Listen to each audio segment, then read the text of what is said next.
Deze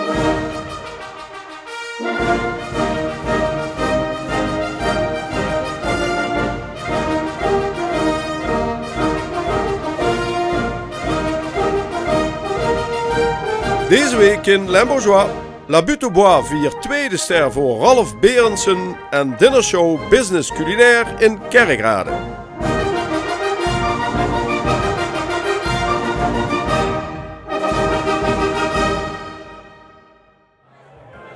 Deze week werd in Gent de Belgische editie van de Michelin-gids gepresenteerd.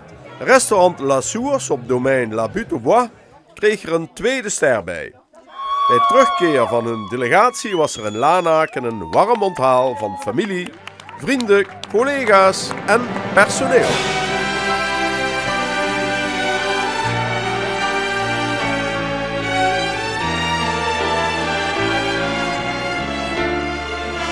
Het was er wel een ontlading daarnet, hè, buiten. Ja, maar het was ook een hele turbulente dag vandaag, moet ik zeggen. We hebben heel lang op spanning gezeten en ja, je zit daar en dan worden ze toch allemaal uitgeroepen en dan begin je erin te geloven. Ben ik daarbij, ben ik er niet bij? Ja, en dan komen ze op een gegeven moment na een uur op 2 sterrenzaken en dan denk je van, zou het? En dan pats, boem, en dan is het zover, hè. En dan gaat je eigenlijk even in een minuutje de laatste 10 jaar, 20, 30 jaar door je hoofd. Heel veel emotie. Ja, dat doet wel wat met je. En dan ben je intens gelukkig en emotioneel. Ja, nu zijn we zo wauw. Dit is zo'n erkenning en dit is zo'n beloning voor eigenlijk iedereen die voor La Source werkt. Het management, de eigenaar. Eigenlijk, ja, ik ben zo fier. Ja, ik heb hier geen woorden voor.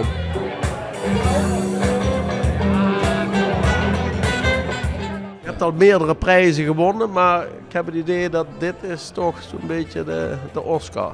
Ja, hier hoef je niet veel over te zeggen.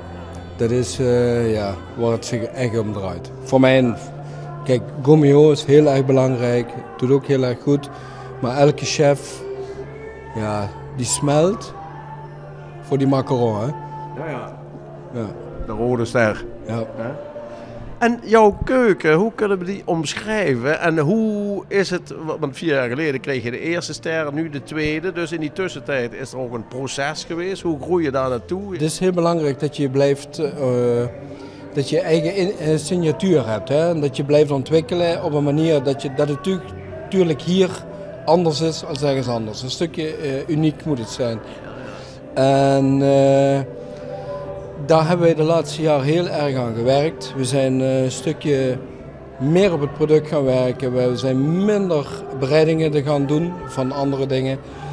Waardoor het zeer complex wordt, moeilijker wordt. Maar ja, en als het dan zo wordt beloond, is het natuurlijk waanzin. Hè? Ja, Mark, jij als directeur, je bent daarmee bezig geweest al die jaren om het team ook, laten we zeggen, op orde te krijgen. En dat is nog niet zo simpel, sowieso, om goede mensen te krijgen, om op dat niveau te kunnen werken. Zeker in deze tijd niet meer. Totaal anders dan 10, 15 jaar geleden. Ik denk dat ik samen met Ralf 7 jaar geleden ben begonnen. Veel prijzen mogen winnen, ook flinke diepe dalen gehad, maar altijd samen doorgeknokt, Ralf. En ik denk dat dat ons gebracht heeft vandaag in Gent. Maar werk je daar ook vanuit het management naartoe? In hoeverre heb je dat op het vizier? Of is dat van, nou ja, we zien wel wat er gebeurt? Ja, een heel bewuste strategische keus van het bedrijf. Om te zorgen dat mensen niet alleen naar de omgeving komen om te genieten, maar absoluut in huis kunnen genieten van een restaurant. In dit geval met 2 sterren. Super wellness, mooie kamers. Het bedrijf is totaal gerenoveerd. Dus er is eigenlijk geen alternatief meer. En kun je zeggen dat dit dan de bekroning is van een nogal bewogen jaar? Want een paar maanden geleden waren we hier bij de opening van het totaal nieuwe gedeelte. Dan kan me de miljoenen nog herinneren die het allemaal gekost heeft. En dan, dit is allemaal klaar. En nu ook nog die tweede ster. Kun je dan zeggen van, yes, dat is de bonus, zal ik maar zeggen. Het is vooral vanavond een hele euforische avond. Dus de miljoenen heb ik gelukkig even niet in gedachten, want dat zijn de miljoenen die het gekost heeft. Maar de euforie die overheerst.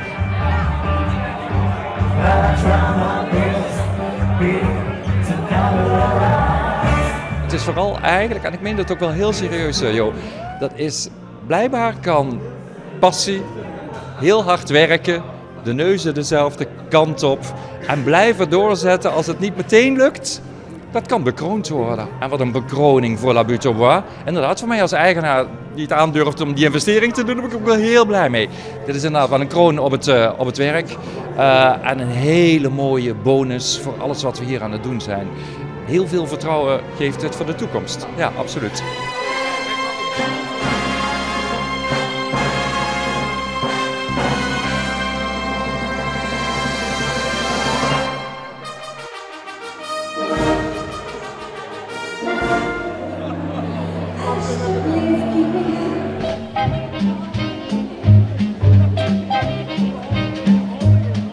We zijn hier in de Rodahal in Kerkrade bij de Business Culinaire Dinner Show. En die wordt al voor de derde keer gehouden met veel, vooral jonge ondernemers uit Parkstad.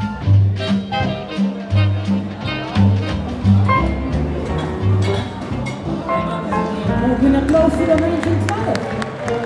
Business Culinaire, vertel eens, wat is het eigenlijk? Ja, feest en muziek en eten. Aan zich, zeg maar, eigenlijk is het een bijeenkomst van ondernemers in de Parkstad en de omgeving waarvan we eigenlijk gezegd hebben van ja jongens, we hebben geen dinnershow in het zuiden. En dat is een gemis dat we dat niet hebben. Ja. Dus we hebben op een gegeven moment gedacht van het is interessant om ja, zo'n dinnershow eigenlijk te organiseren. We zijn er 3 jaar geleden mee begonnen. Ja, en ik denk dat het toch langzaam maar zeker een heel groot succes geworden is. En zaken mensen voornamelijk dus uit Parkstad en ook een hoop jongelui. Hè? Je hebt ook veel jonge ondernemers. Ja, dat is natuurlijk eigenlijk de grote mix die we hebben geprobeerd te organiseren. Dat we eigenlijk zeggen van ja jongens luister, we moeten naar een situatie toe dat we zeggen van ja, het oude bekende netwerk wat er is, moeten jongelui omarmen en gezamenlijk moeten...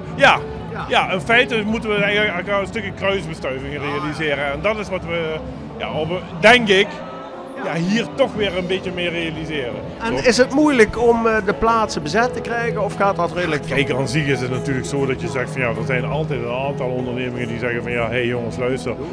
Ja, huppakee, we komen erbij. Dus ja, we zouden eigenlijk het liefste naar 500 mensen willen. Ja, daar zitten we nog niet. We zitten nu op dit ogenblik op 350 mensen. En langzaam maar zeker zie je wel dat het steeds eigenlijk verder gaat.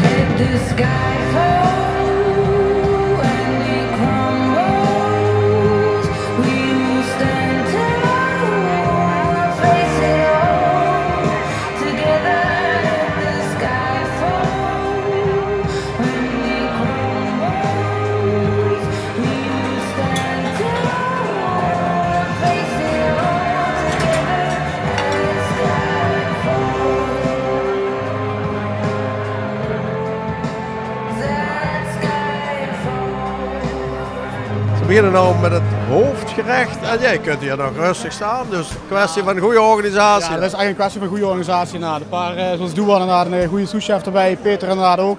Het zijn de jongens toch wel die het mooi oppakken. We hebben dit uiteraard al een paar maanden voorbereid. Vaker... Een paar maanden? Ja. Sinds dat het bekend is, dan gaan we testen. Met Jorrit van Meerlijk, Jos van Meerlijk, we gaan proeven, de wijnen erbij testen. Klopt het plaatje? Nee, ja, toch niet. Toch dan gaan we weer met het droge ijs werken natuurlijk. Om toch een speciaal element toe te voegen. En dadelijk bij het hoofdgerecht hebben we nog een kleine verrassing in petto. Om het toch nog iets specialer te maken dan dat het nu al is eigenlijk. Deze mooie avond. Voor de mensen moet het dan toch een belevenis zijn. Ja, precies. Ja. En dat is wel waar het anno 2017, 2018 om gaat natuurlijk. We kunnen niet meer alleen een mooi dinertje maken. Dat is wel leuk. Maar er komt meer bij kijken dan alleen maar het gerecht zelf natuurlijk. Ja. Maar ja, het blijft natuurlijk lastig om van zoveel 100 man te koken. Ja. Mensen denken dat dat dan hetzelfde is als à la carte in een restaurant. Nee. Dat is onmogelijk. We zouden heel graag willen inderdaad, op sterrenniveau koken. En we doen heel leuk koken natuurlijk, maar we moeten het niet gekker maken dan het is. We zijn hier toch voor 325 man zijn we gerechten door aan het geven op een tempo van kwartiertje, 20 minuten moeten doorgegeven hebben natuurlijk. Dus dat is heel spannend, maar ja, het gaat tot nu toe wel heel goed, moet ik zeggen. Dus. When I saw the break of day, I wish that I could fly away. Hoe is het in het algemeen met het ondernemersklimaat in Parkstad? Nou ja, goed, Zit daar weer een beetje schwung in? Je weet dat ik als vertegenwoordiger van Wolting en Verstegen, accountants, dus wij zitten eigenlijk heel dicht aan de bron. En we, op dit ogenblik, het boomt. We hebben echt het idee van jongens, luister, datgene wat er in het verleden eigenlijk achter ons ligt, dat hebben we gewoon losgelaten. En er is wat los. Er is op dit ogenblik echt wat los. En we zien het grootste probleem wat we nu hebben, van, waar halen we onze arbeidskrachten vandaan? Want aan zich zeg ik van alle ondernemingen waar wij op dit ogenblik mee te maken hebben, die ontwikkelen eigenlijk alleen maar in positieve zin. Ja. Hoezo werkloos zijn? Ja, precies wat je zegt. Op dit ogenblik hebben we gewoon te weinig mensen om de werkzaamheden uit te voeren. Allemaal naar Parkstad op. Iedereen naar Parkstad.